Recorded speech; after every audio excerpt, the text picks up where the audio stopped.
بسم اللہ الرحمن الرحیم۔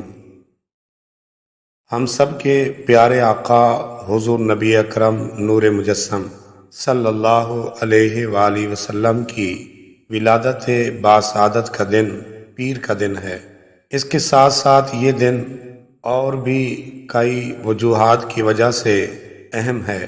چنانچہ صحابی ابن صحابی حضرت سیدنا عبداللہ بن عباس رضی اللہ تعالی عنہ بیان فرماتے ہیں کہ حضور نبی کریم صلی اللہ علیہ وآلہ وسلم پیر کے دن پیدا ہوئے اور پیر کے دن ہی آپ صلی اللہ علیہ وآلہ وسلم نے اعلان نبوت فرمایا۔